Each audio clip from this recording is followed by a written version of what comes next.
नमस्कार, स्वागत है आप सभी का न्यूज़ पीआर पर। रिया सिन्हा आपके साथ है। बेरोजगारी जो कि आजकल चरम सीमा पर है और इसके कारण लोग कुछ भी कर गुजर रहे हैं। कहीं हत्या हो रही है, कहीं ठगी हो रही है और कहीं न जाने कितनी चीज़ें चल रही है। पिछले वीडियोस में आपने देखा होगा किस प्रकार से प्लेबॉय की नौकरी करने के लिए लोग लाखों रुपए से ठगे जा चुके हैं। और आज जो हम आपको स्टोरी बताने जा रहे हैं, जो हमारे पास स्टोरी आई है, जो खबर आई है, वो चौंका देने वाली भी है और हमें बहुत कुछ सिखलाएगी भी, समझाएगी भी। एक बैंगलोर का लड़का जो कि नौकरी की तलाश में होता है, उसे कुछ चंद पैसों के ऑफर दिए जाते हैं कि इतने पैसे दो, सर्टिफिकेट जमा करो, हम तुम्हारी नौकरी लगवा देंगे। और फिर सब्र का बांध टूटता है, पैसे भी वापस नहीं मिलते, तब वो और टूट जाता है और उसके बाद बेरोजगारी के दर्द से गुजर कर एक व्यक्ति की हत्या कर डालता है। जी हाँ, ये कहानी सत्य है, बिहार की घटना है। मुंगेर में हुए विश्वजीत मर्डर कांड के बारे में आपने सुना होगा, अगर नहीं सुना होगा तो हम उसके बारे में आपको बताते हैं।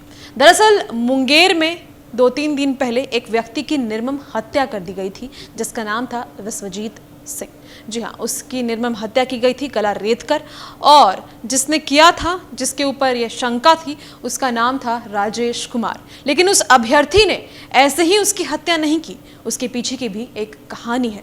दरअसल राजेश की बहन की शादी विश्वजीत के चाचा से हुई थी, जिसके बाद उसकी दोस्ती विश्वजीत से हो गई थी, संपर्क में थे। राजेश तलाश में था नौकरी की, क्योंकि पढ़ा लिखा था, उसके पास सर्टिफिकेट्स भी थे, लेकिन नौकरी नहीं लग रही थी, जो कि आजकल हर किसी की यही कहानी है।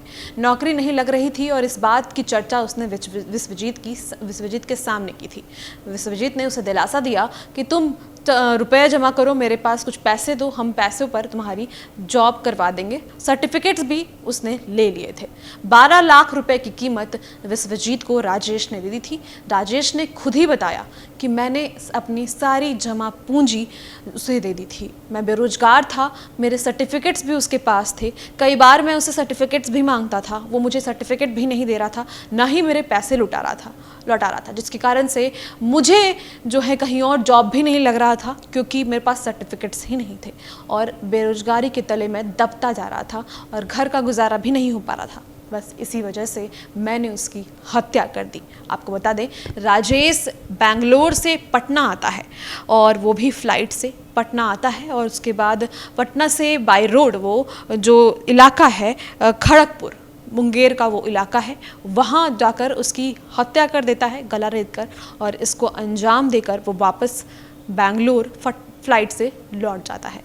और जब इसका खुलासा होता है तो विश्वजीत के पिता ने सारी कहानी बताई होती है पुलिस को कि ऐसा ऐसा कुछ हुआ था, उसने कुछ पैसे लिए थे जिससे वो उसकी नौकरी करवा देता, लेकिन वो नौकरी नहीं दिलवा पा रहा था, लेकिन कुछ पैसे उसने वापस किए थे, कुछ पैसे उसके पास अभी भी बाकी थे। और खुन्नस में आके, गुस्से में आके राजेश ने मेरे बेटे की हत्या कर दी, ये आरोप विश्वजीत के पापा ने लगाया। उसके बाद पुलिस ने एक टीम गठित की, इसका खुलासा होते गया, उसके बाद बैकग्राउंड की जानकारी पता चली, और कल उसने इस कांड को, मतलब इस बात को उसने मंजूर कर लिया, कहा कि हाँ, मैंने उसकी हत्या की है, मैं इस कहानी में संलिप्त हूँ और मेरे अलावा किसी और का साथ नहीं है, मैंने खुद ही अकेले ही इस हत्या को अंजाम दिया है। उसकी वजह यह है कि मैं बेरोजगार था, मुझे नौकरी चाहिए थी, उसने मुझसे पैसे लिए, मुझ पर ठगी किया, मेरे सर्टिफिकेट्स ले लिए, सर्टिफिकेट्स वापस नहीं कर रहा था, मैंने सारी जमा पूंजी लगाई थी, न जाने कहाँ कहाँ से पैसे लिए थे, अपना सब कुछ लुटा दिया था, लेकिन उसके बावजूद मेरी नौकरी नहीं लगी और अंत में मैंने यह करने का फैसला लिया। तो फिलहाल आपने सारी कहानी सुनी, तो एक बेरोजगार क्या कुछ कर गुजरता है ये आपकी आंखों के सामने है। किस प्रकार से रोजगार की तलाश में एक युवक हत्यारा बन जाता है, एक अभ्यर्थी, एक स्टूडेंट हत्यारा बन जाता है, ये आपने इस कहानी से समझ ही लिया होगा।